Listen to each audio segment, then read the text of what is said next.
Estamos recebendo mais uma vez ele, nosso parceiro do Vida Saudável, Dr. Júlio. Tudo bem, doutor? Bom dia, Dani. Tudo bem, muito bem. Que alegria imensa estar aqui hoje. Essa semana foi uma semana assim que a gente fez uma divulgação bacana, acredito que os nossos ouvintes, e inclusive no Facebook, na nossa rede social aí tá bombando. O pessoal a gente fez um trabalho bacana porque é um tema hiper mega polêmico. Eu acho que em Mato Grosso, principalmente, né? Nós estamos no estado, é um tema que a população deve saber, deve conhecer e deve tomar as medidas para poder se prevenir. Sim, então para quem não sabe, né, hoje a gente vai falar especialmente sobre hanseníase. E para completar ainda mais o nosso quadro de hoje, estamos recebendo o Dr. Francisco, né, que é especialista também em hanseníase. Bom dia, doutor, tudo bem? Bom dia, Dani, bom dia a todos os ouvintes. Infelizmente, já para adiantar, o nosso estado é campeão nacional em número de casos novos, né, que dá uma alta prevalência da doença. E acredito que esse bate-papo aqui vai ser muito bom para tirar as dúvidas, esclarecer melhor as pessoas sobre a doença hanseníase. E acho que o que acontece bastante, antigamente tinha muito preconceito com essa questão de hanseníase, né? Graças a Deus melhoramos a situação, né? Eu acho. Em partes, né? A discriminação ainda ela está viva, está presente e é algo que a gente tem que procurar trabalhar isso na sociedade como um todo, porque é uma doença que, a partir do momento do diagnóstico e início de tratamento, a transmissão ela é totalmente não existe mais a transmissão a partir do início do tratamento, então não tem essa preocupação, né, de que a hanseníase é uma coisa que transmite do ar, etc e tal, e as pessoas às vezes discriminam muito, né, quem tem a doença. Então isso é uma questão mais da sociedade, de esclarecimentos, e que a gente quebre um pouco essa discriminação aí, porque isso prejudica as pessoas em tratamento e muito, no seu trabalho, no seu lado pessoal. E mais de 50% das pessoas que tratam de hanseníase hoje, sobre os nossos cuidados, todos eles também apresentam a depressão, por causa dessa discriminação que ainda, infelizmente, acontece. Entendi. E para quem não conhece muito sobre a questão da doença, o que é a hanseníase? O que causa, por exemplo?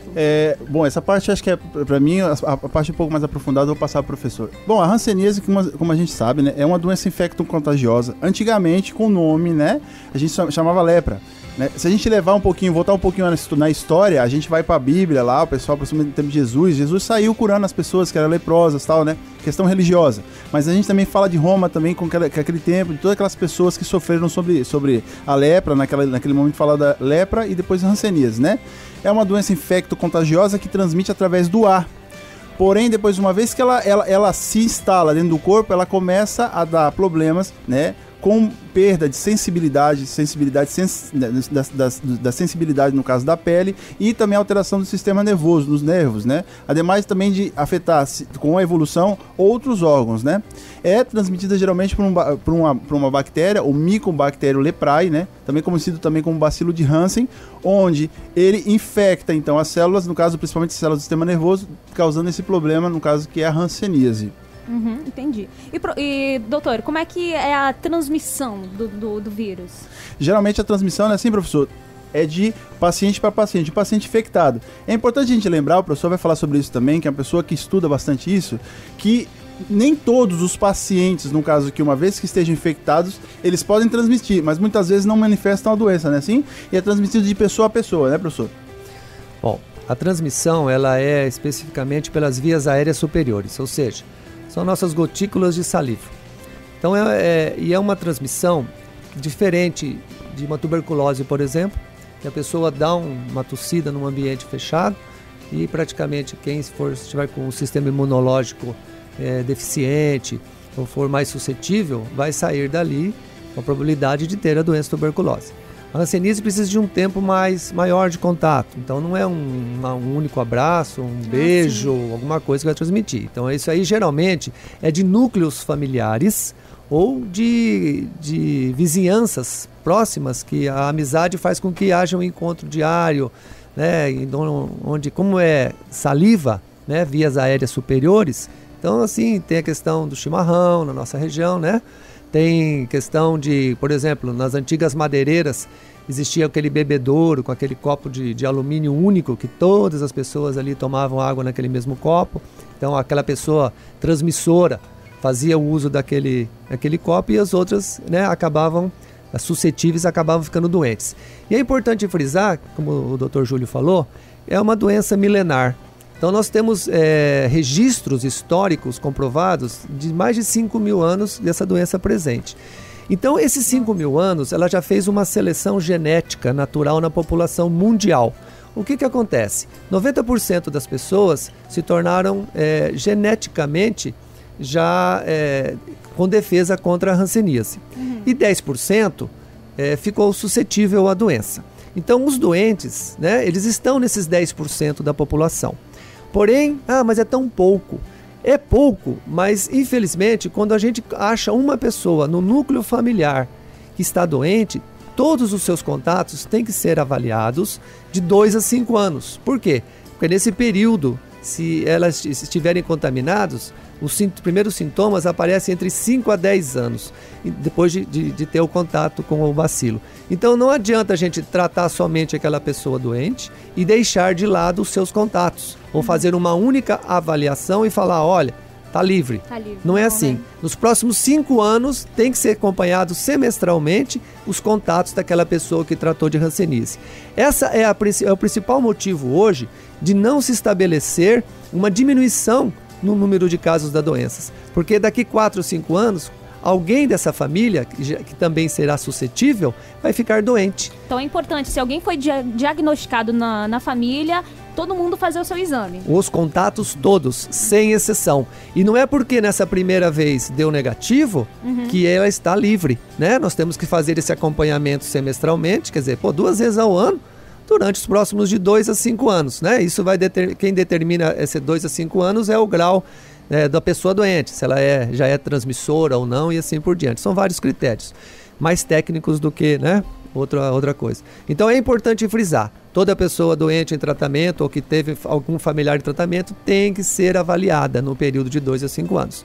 Nós pegamos hoje muitos casos, contatos, que já tratou aquela pessoa anteriormente e que hoje está doente. Nossa. Entende? Então essa é a questão maior hoje que eu vejo de a gente quebrar essa cadeia transmissora.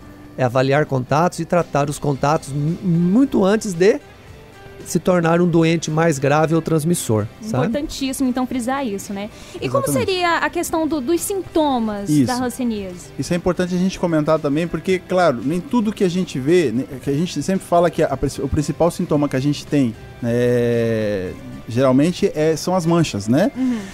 Mas nem tudo que é mancha é hanseníase, né? Talvez a pessoa tenha um tipo de mancha e tal. Mas, claro, para você conseguir diagnosticar e saber, no caso, é um profissional habilitado, no caso, com esse problema, né? Que diga-se um médico. Às vezes os enfermeiros também são capacitados, muitas vezes os outros profissionais de saúde, colegas que estão, que se prepararam para isso. Mas a primeira característica que nós temos são manchas, no caso, que podem ser, no caso, avermelhadas ou esbranquiçadas, né, em que vão perdendo, Dani, à medida que vai passando o tempo, a sensibilidade, não é assim, professor? A sensibilidade, começando no caso do toque, a sensibilidade ao toque, e depois, no caso, a temperatura. E por último, a sensibilidade dolorosa. Né? E é importante a gente frisar, como a gente observa geralmente, na sensibilidade térmica, o calor.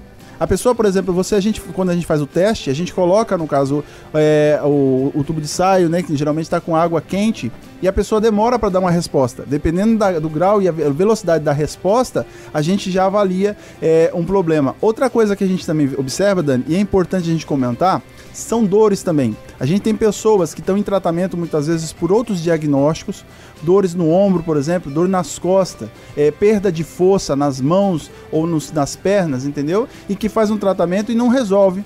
E quando você investiga, por exemplo, que vai avaliar, por exemplo, esses nervos que estão aí, verifica que essa pessoa está com os nervos dolorosos e tudo isso. Então, já é uma característica... É pela hanseníase, né? Provavelmente uma característica possível de hanseníase, né? Assim, professor? E o detalhe importante que eu vou falar, vou passar inclusive para o professor essa fala, que eu acho legal, é o seguinte. Essa semana, professor, nós tivemos um caso, eu tive um caso no paciente, eu não vou citar o nome, só para a gente ter uma ideia. Um exemplo. Um exemplo. Ele falou assim, eu vim consultar, doutor, e eu queria, no caso, ver se eu estou com hanseníase ou não. Porque, na realidade, eu acredito que eu não estou com hanseníase porque o meu exame o exame que eu fiz de hanseníase deu negativo. E é importante a gente frisar agora aqui, nesse momento, que exame de hanseníase não é o critério principal para o diagnóstico. Não é? Não é o critério principal. O professor vai falar sobre isso, né, professor? Ok. Isso é importante. A grande maioria das pessoas e dos profissionais também, eles têm a noção de que o exame da hanseníase, que é o BAR na linfa, que é a solicitação, né? É a pesquisa do bacilo ácido álcool resistente na linfa, é coletado pegando o lóbulo da orelha, né? Os cotovelos e os joelhos. Então a pesquisa desse exame, quando dá negativo, então está descartado o hanseníase. E não é assim. Esse exame ele serve para dizer se essa pessoa está transmitindo a doença ou não. Porque o diagnóstico da hanseníase ele é exclusivamente clínico. Então vale frisar a epidemiologia, né? De onde essa pessoa veio, se ela tem parentes ou amigos próximos que trataram e conviveram bastante com ela, se ela é de região endêmica, tá? Porque nós temos tudo isso mapeado. Então epidemiologicamente falando, isso é importante. Aí as queixas, tem manchas, perfeito. Essas manchas têm alteração de sensibilidade térmica, dolorosa e tátil? Tem, já são, né, pontos favoráveis. Nervos, os nervos estão doloridos à palpação, está tendo perda de força motora nas mãos, nas pernas, isso tudo fecha um diagnóstico que é hanseníase. Então essa somatória, né, de sintomas e de sinais e epidemiologicamente falando é que nos vai fazer o quê? O diagnóstico clínico, tá? Entendi. O BAR na linfa é só para saber se transmite ou não, perfeito? E é importante frisar o seguinte: qual que é hoje sempre, a maioria das queixas das pessoas, dos sintomas? Eu tenho muita dor nos braços e nas pernas. Eu já fiz vários tratamentos para várias doenças e não estou melhorando. Doutor, antes eu pegava a chaleira para fazer o café da manhã e normal, hoje eu não aguento pegar mais. Eu estou com dificuldade de pregar lá, pendurar as roupas no meu varal. Eu não consigo mais torcer o pano de chão. Eu acho que isso fica bem complicado também para a pessoa saber assim, vou tentar fazer alguma coisa para saber se eu estou com hanseníase. Porque pode achar que é realmente uma lesãozinha, né? E geralmente, né, porque é uma doença estigmatizada, as pessoas ficam com receio de tê-las, então vão se tratando os sintomas, né? Então eu tomo um anti-inflamatório agora, um analgésico amanhã, uma injeção depois, e a coisa vai indo, porque ela é progressiva. O principal característico para a pessoa se alertar mesmo é o seguinte: poxa, eu estou sofrendo disso já faz algum tempo, geralmente anos. E tudo que já tomei de remédio não resolveu. Então é bom investigar na nossa região. Hoje mesmo peguei uma outra paciente lá na nossa unidade, que já faz 3 anos que iniciou as dores, né? E ela já pesquisou, já gastou com um monte de exames, já chegou a fazer até ressonância magnética. E hoje, quando ela nos procurou, fizemos a consulta, anamnese, exame físico, conversamos, e aí, o que direcionou a nossa consulta ao final da mesma? Uma possibilidade grande, uma hipótese diagnóstica grande de ser hanseníase. E ela concordou, porque ela tem pai que tratou, ex-marido que tratou, filha que está em tratamento. Poxa, ela é um contato, né? E como ela veio hoje pela primeira vez na nossa unidade, então assim, ela era contato, ela tinha que ter sido investigada, né? Então eu acredito assim, a gente vai fazer o exame completo, a prova de incapacidade, que é um exame dermatoneurológico só por pessoas capacitadas, o médico, o enfermeiro pode fazer, um fisioterapeuta, desde que tenha sido capacitado para isso, que vai nos dar mais subsídios ainda de fechar o diagnóstico clínico da doença. Entendi. Né? Tem uma dúvida da nossa ouvinte, doutores. Ela falou assim, gostaria de saber quantos tipos de hanseníase existem. E se tem uma que dá nos nervos que vão encolhendo os dedos das mãos. Perfeito. A hanseníase tem várias formas, não são tipos, são formas, né? Então a forma inicial a gente chama de hanseníase indeterminada, que é uma única lesão, né, pequena, e naquela lesãozinha ali perdeu a sensibilidade térmica ou dolorosa ou tátil. Tá. E é um tratamento de 6 meses. Aí nós temos a forma, a gente chama de borderline, que é a divisória, né? Que vai fazer tratamento também de 6 meses, mas eu prefiro fazer logo de 12, porque ela está na divisa do poucobacilos, paucibacilares, para multibacilar, que é a forma tuberculoide. Então eu prefiro tratar já 12 meses, para não ter que retratar essa pessoa daqui 3, 4 anos, devido a eu trabalho com isso há 15 anos, então essa experiência, esse tempo de experiência me deu que eu não trato mais tuberculose com 6 meses, já trato diretamente com 12. E nós temos a forma dimorfa, eu estou aumentando o tempo de exposição ao bacilo. Então, começou indeterminado, tuberculose levemente aqui na transição, forma dimorfa e forma virchoviana, que é aquela transmissora, que é a pessoa que geralmente não tem muitas dores, nada, é um paciente silencioso e é o transmissor. Geralmente a fonte não tem sintomas de dor, porque o sistema imunológico dela é mais rico em linfócito B do que T. Então ela não causa reações dolorosas nos nervos. E aí é uma pessoa que vai vivendo a vidinha dela, vai vivendo, normal, mas ela é a transmissora no foco familiar, entende? Então a gente tem que se alertar para isso. Então são 4 formas. E existe também a forma exclusivamente neural, de nervos. A gente não acha mancha em pele, nada, só que os nervos são comprometidos e com uma inflamação aguda, que a gente chama de neurite, pode acontecer das ramificações, dos nervos secundários e terciários, daquele tronco, por exemplo, em braço. O ulnar lá, o nervo ulnar dele é comprometido e as partes mais das mãos, tudo acabam fazendo o quê? Uma sequela e ela fica com os nervos encurtados, né? Isso já é uma sequela, se for hanseníase, da doença. Não só a hanseníase dá esse tipo de encurtamento de nervos, mas a hanseníase também pode fazer esse encurtamento já como uma sequela da doença. Entendi. E doutor, essa questão de descobri que então estou com hanseníase, fui diagnosticado. Como é o tratamento? Só para a gente ter a ideia como é o funcionamento. Bacana, Dani. Inclusive, a gente tem que frisar isso aí, né? Que toda unidade de saúde, diga-se Sinop, né? E outras, no caso, outros municípios estão capacitadas para fazer o tratamento do paciente, né?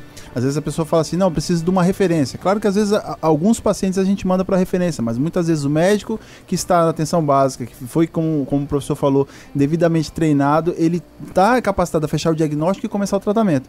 O tratamento geralmente é de 1 ano, né? Que a gente fala da formação PQT-MB, né? Com as medicações, então, no caso, que são... Professor, me ajuda aqui.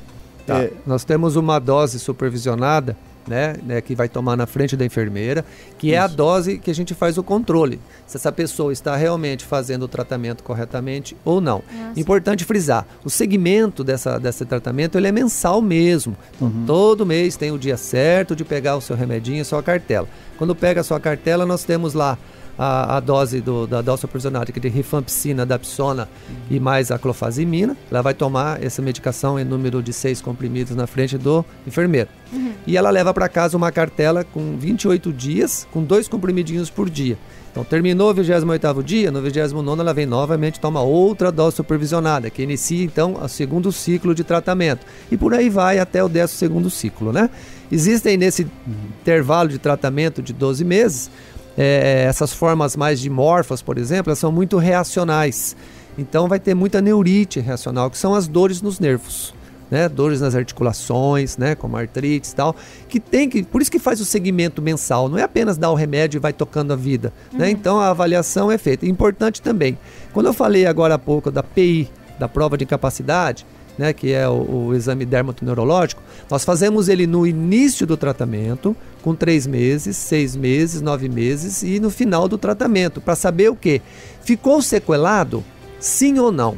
Se teve sequela, qual o grau de incapacidade que essa pessoa ficou para os seus afazeres laborais futuros, né? Se ela trabalha numa madeireira, se ela trabalha numa questão de peso, etc. Tal, como é que nós vamos conduzir isso para o futuro? Porque se ela teve grau de incapacidade 2, com perda de força motor em mãos, etc., ele não vai conseguir exercer aquela função laboral que ela exercia. E aí, em vez de ficar encostando pelo INSS definitivamente, ou aposentando, que o INSS está fazendo um limpa geral nesse sentido, a gente tem que propiciar para ela novas condições de readaptação funcional para que ela continue trabalhando, mas desempenhando outra função e não aquela que ela já era acostumada, porque ela não vai ter condições físicas. Professor, e é importante a gente lembrar dessa questão, né? Uma vez que a pessoa começa o tratamento, geralmente ela é afastada da empresa, né? Porque não vai ter, às vezes é difícil ela seguir, né, trabalhando, né? Se ela já estiver na fase com muitas neurites, já reacionais ou perda de força motora, ela não tem condições de desenvolver a função. Então corre um risco de ter um acidente de trabalho muito alto, então é preferível encostar. E quanto durante o tratamento, o INSS está aceitando sim, né, os laudos, quando são bem feitos, bem elaborados, os peritos não questionam, essa pessoa ganha o seu auxílio-doença durante os 12 meses de tratamento. Lógico que após isso nós temos que tomar a posição. ficou sequelado ou não, como é que é, e aí sim voltar ao trabalho. Então, se eu fiz todo o tratamento, eu já consigo a cura? A cura da doença para não transmitir, com a primeira cartela você já eliminou essa possível transmissibilidade e eliminou os bacilos. Que bom. Só que esses bacilos vão ficar no nosso organismo, na pele, nos nervos, nos órgãos, etc. E eles precisam ser removidos da gente. Então, essa remoção depende do sistema imunológico de cada um. Uns são mais rápidos, com menos possibilidade de reação, e outros são mais lentos. Então, tem pessoas às vezes que terminam o tratamento. 1 ano depois ele apresenta uma neurite reacional, porque o sistema imunológico dela entendeu que aquela retirada daquele bacilo, que já está morto, mas por o sistema imunológico ele acredita que esteja vivo. Então ele provoca uma reação com um número grande de células de defesa naquele nervo, ou naqueles nervos, aí a pessoa apresenta uma neurite reacional. Isso é tratar só a reação, não é a doença que está voltando, tá? Então tem que deixar claro isso, depende de cada um e do sistema imunológico de cada um. Então é importante a gente estar, só para quem está ligando agora o rádio, né? Hoje nós estamos falando sobre hanseníase aqui no nosso quadro Vida Saudável, com o Dr. Júlio, com o convidado especial, o Dr. Francisco. E para quem tiver alguma dúvida, pode estar mandando no 996990093. E vamos falar também um pouquinho sobre essa questão de prevenção. Tem como prevenir a hanseníase, além de... Se tem algum familiar meu que está, então, com essa questão de hanseníase, então todo mundo tem que estar fazendo seus exames. Mas fora isso, alguém tem que estar preocupado além disso? Olha, a questão da prevenção da hanseníase, ela é principalmente na questão de avaliação dos contatos, para saber se tem mais alguém doente. Segundo, aquela pessoa que foi identificada e diagnosticada e está em tratamento, com a primeira cartela, 30 dias, ela já não tem mais a doença transmitindo nada. Então, é importante frisar para que a gente não faça o quê? A discriminação desse nosso familiar ou desse nosso amigo, né? E a prevenção, no meu modo de ver, pessoal, eu acho assim, a gente tem que tomar cuidado. Nós vivemos numa área endêmica. Então, sabe aquele chimarrão coletivo? Aquele tererê coletivo? Né? Então é bom a gente tomar cuidado, né? Porque às vezes existe algumas das pessoas que colocaram ali, fizeram, né, o uso da bomba, e aí acaba ficando os seus bacilos ali, a gente vai, toma a nossa vez, né? Ela pode também nem saber. Nem saber, uma grande maioria não sabe, né? Então assim, esse negócio de beber no mesmo copo, chimarrão é um hábito isso, né? A gente tem que tomar cuidado. O calor do chimarrão não é o suficiente para desintegrar o bacilo, tá? Então a gente tem que ter certos cuidados com esses hábitos de transmissão de vias aéreas superiores, né? Então, que mais transmite, que mais a gente tem que prevenir, são esses hábitos, na realidade, de saúde, na questão de higiene, vamos dizer assim, né? Então, não vamos beber no mesmo copo, não vamos beber na mesma garrafa, cuidado com aquele copo coletivo, que hoje em dia, graças a Deus, a grande maioria tem os copos descartáveis lá. E não discriminar quem, de repente, a gente souber que está fazendo o tratamento, né? Porque ele não sabia, a grande maioria não sabe realmente que tem isso aí. Né? Então, e hoje, mais uma vez frisando, aproveitando o espaço, eu acho que o principal problema da hanseníase ainda não é a doença em si, mas é a discriminação que as pessoas fazem com quem está em tratamento ou doente. Ela é brutal, tá? Ela é muito brutal, desestrutura familiarmente, socialmente e na própria empresa. Às vezes a empresa espera apenas cumprir aquele ano depois, porque fica doente, não pode mandar embora. Mas aí ficou doente, tratou, infelizmente alguns ainda, terminou os 12 meses, depois eles pagam o fundo de garantia, tudo, mas eles demitem aquela pessoa. Dani, é importante a gente lembrar uma coisa, né, professor? Naquela época, como a hanseníase é milenar, a gente tinha aquelas imagens que as pessoas falavam, né? Que como eles não sabiam que causava hanseníase e tal, o chamado leproso naquela época usava um sino, né? A gente vê na história isso. E quando ele entrava dentro da cidade, ele tinha que tocar um sino. Você vê o grau de discriminação. Então é uma coisa que veio se arrastando ao longo do tempo, né? E que a gente precisa, através dessa informação, através de veículos importantes como o rádio, né, chegar a toda a população para que a gente possa evitar essa discriminação. E também, Dani, que é importante a gente lembrar, as sequelas, né, professor? Porque o que acontece? Eu tenho hanseníase lá, não descobri e tal, eu tenho sequela. O que acontece, né? Como vive uma pessoa com sequela? Porque a gente sabe que ela mutila, né? Se a gente deixar a hanseníase evoluir, ela vai mutilar, né? A mutilação da hanseníase... Eu ia pedir sobre isso, a complicação, as complicações. A complicação maior da hanseníase, ou seja, a sequela dela, é o seguinte: o nervo que é destruído antes é o sensitivo. Então a pessoa permanece muitas vezes com os movimentos das mãos, pega as coisas, mas ela perde a sensibilidade. Então o que acontece? Vamos dizer que a pessoa seja cozinheira ou em casa mesmo vai fazer a comida todos os dias. Ela perde a sensibilidade ao calor, ao frio, ao estímulo de dor. Então muitas vezes, por ficar anestesiada essas mãos, você imagina, se você tem que tirar, eu anestesiei para fazer um tratamento dentário, aquilo lá fica horas, né? Sim. Você imagina viver o resto da vida sem sentir o que você está pegando. Então você acaba queimando, ferindo, e isso vai se tornando repetitivo, tá? Por exemplo, nos pés, qual que é o maior grau de incapacidade de mutilação? É perder os dedos, as falanges vão sendo, por microfraturas, vão sendo absorvidas, as pessoas perdem os dedos, e também a parte do tarso, que é o apoio do pé, porque ele perde a sensibilidade de saber que tipo de força e pressão que ele tem que fazer ao caminhar. Então ele bate com muito mais força do que deveria, porque está anestesiado, tá? Aí ele vai destruindo isso com microfraturas e a partir dos anos o osso vai sendo reabsorvido e ele perde. Realmente, é uma amputação progressiva, não é traumática. Então, nos pés, perde os pés, que vai destruindo, e nas mãos tudo vai acabando destruindo também. Por quê? Porque é queimadura de repetição, faz ferimentos com corte com faca, tudo, e não sente absolutamente nada. Eu tive casos de pessoas já com a perda total da sensibilidade dos pés, que pisava nos cacos de vidro, cortava, ou nos pregos e não sentia nada. Chegava lá totalmente sangrando, mas nem tinha percebido. Então, esses são as sequelas mais graves que a hanseníase pode apresentar. E esses casos, essas pessoas são totalmente incapazes de trabalhar, né, novamente. Elas não têm condições de fazer nenhum trabalho. Exatamente. E, doutores, antes de encerrar, vocês poderiam trazer uma questão de números? Como é que está essa questão de aqui em Sinop, na região? Bom, saiu agora há 15 dias, né, nem isso, o estado do Mato Grosso campeão nacional, né, com mais de 50% na frente do segundo colocado, que é o Tocantins. Nossa! Então, assim, de número de casos descobertos. E o que agrava mais é quando o número de crianças aumenta também. Então significa que a cadeia de transmissão não está sendo nem perto tentado equilibrar aquela quantidade de casos novos. Então Mato Grosso fechou aí com uma prevalência altíssima. Sinop, o ano passado agora acho que fechou com 650, 660 novos casos, né? Vivia numa média de 120, 200 e deu um pulo bom. Eu falo bom porque nós da área de saúde estamos gratificados porque o número de casos está sendo descoberto. Exato. Entendeu? Então, quanto mais diagnósticos nós conseguirmos fazer, né? Nós vamos tratar e vamos tentar quebrar essa cadeia de transmissão. Então, não existe, por exemplo, Sinop 600 e pouco, tá? E os nossos municípios vizinhos com 1, 2, 3 casos. Está errado. Então, é proporcional. Nós temos que colocar em mãos assim. Se eu tenho 160 mil habitantes, eu tenho 16 mil pessoas suscetíveis. É 10%. Entendeu? Então, nós temos que procurar ir além do que está, vamos dizer assim, programado. Esse ano está programado lá 200 casos. Gente, não tem só 200 casos, nós temos muito mais.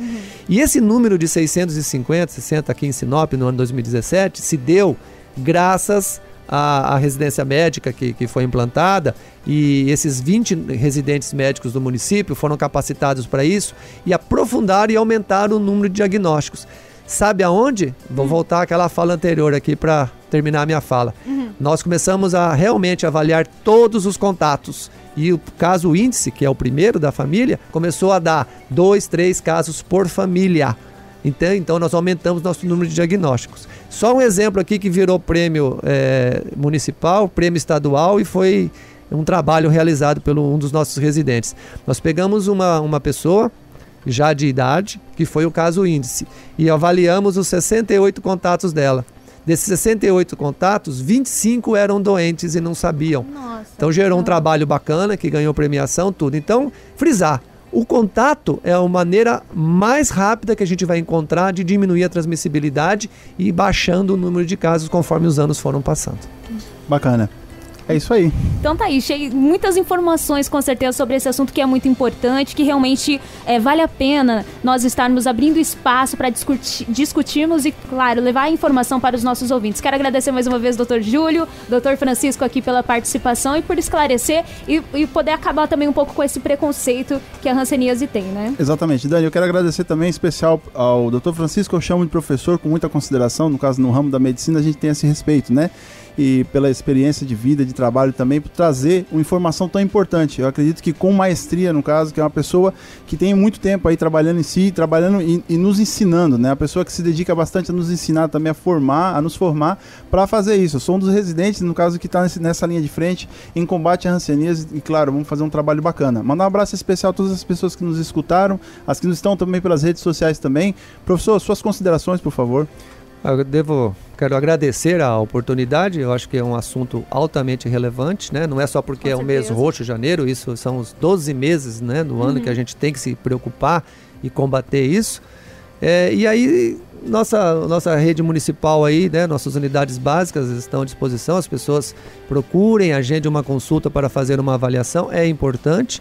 E quanto mais casos forem diagnosticados e tratados, a gente vai quebrar essa cadeia de transmissão e no futuro, né, nossos filhos, nossos netos vão ter uma possibilidade bem menor de ter, né, essa doença no futuro. E eu agradeço a oportunidade de estar aqui podendo colaborar. Tá? Obrigada. Tá, então, gente, encerrando. Pois não, doutor? Dani, mandar um abraço especial ao pessoal da UBS Jacarandás também, que deu essa possibilidade, o professor vir aqui também, todo o pessoal que se envolveu aí para fazer esse momento aqui. Com certeza, um beijo especial. Então vamos encerrando o nosso quadro Vida Saudável de hoje e a semana que vem tem mais para vocês.